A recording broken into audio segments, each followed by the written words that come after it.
Assalamualaikum warahmatullahi wabarakatuh. Perkenalkan, nama saya Salsabila Fauzia. Di sini saya akan menjelaskan tentang konsep filsafat ilmu.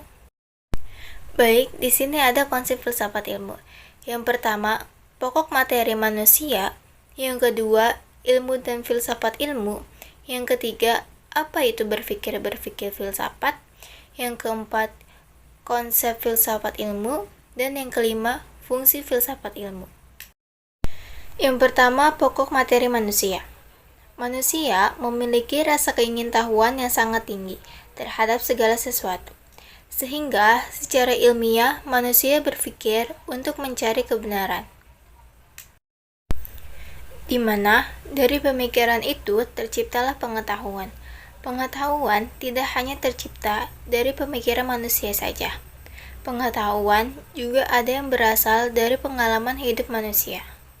Mencintai pengetahuan adalah proses manusia mau menggunakan daya pemikirannya, sehingga mampu membedakan mana yang real dan mana yang ilusi. Pada zaman dahulu, orang Yunani sangat percaya pada dongeng dan mitos. Seiring dengan perkembangan zaman, kemudian barulah pola pikiran orang-orang terdahulu menjadi pola pikir yang berdasarkan pada pengalaman, rasio, dan dibuktikan kebenarannya dengan penelitian. Yang kedua, ilmu dan filsafat ilmu. Ilmu adalah sejenis pengetahuan, tersusun atau disusun dengan cara metode sistematis. Sistematisasi dilakukan dengan cara menggunakan metode tertentu yang didukung oleh data. Memperolehnya dilakukan dengan cara studi, observasi, dan eksperimen. Filsafat ilmu. Pengertian-pengertian tentang filsafat ilmu telah banyak dijumpai dalam berbagai buku maupun karangan ilmiah. Filsafat ilmu adalah segenap pemikiran, refleksi terhadap persoalan-persoalan mengenai segala hal yang menyangkut landasan ilmu maupun hubungan ilmu dengan segala segi dalam kehidupan manusia. Menurut Pandia, filsafat ilmu merupakan bagian dari epistemologi, filsafat pengetahuan, yang secara spesifik mengkaji hakikat ilmu atau pengetahuan ilmiah.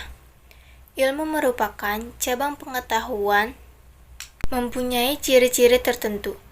Meskipun secara metodologis ilmu tidak membedakan antara ilmu alam, dan ilmu sosial.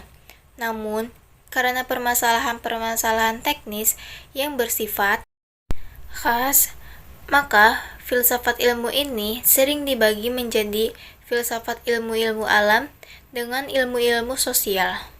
Yang ketiga, apa itu berpikir filsafat?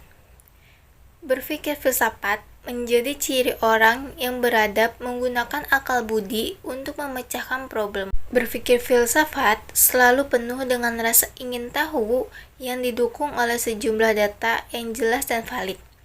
Orang yang berpikir filsafat adalah orang yang memiliki pola pikir tertata, jernih, dan meyakinkan. Berpikir belum tentu berfilsafat, tetapi sudah pasti berpikir. Yang keempat, konsep filsafat ilmu. Konsep filsafat ilmu terdiri dari berbagai hal. Yang pertama, pengertian filsafat ilmu, definisi filsafat, definisi ilmu, definisi filsafat ilmu, objek kajian filsafat ilmu, tujuan belajar filsafat ilmu, manfaat belajar filsafat ilmu, dan fungsi dari arah filsafat ilmu. Dan yang terakhir, kesimpulan. Berikutnya, yang kelima, fungsi filsafat ilmu. Yang pertama, sebagai alat mencari kebenaran dari segala fenomena yang ada. Yang kedua, mempertahankan, menunjang, dan menahan atau berdiri netral terhadap pandangan filsafat lainnya.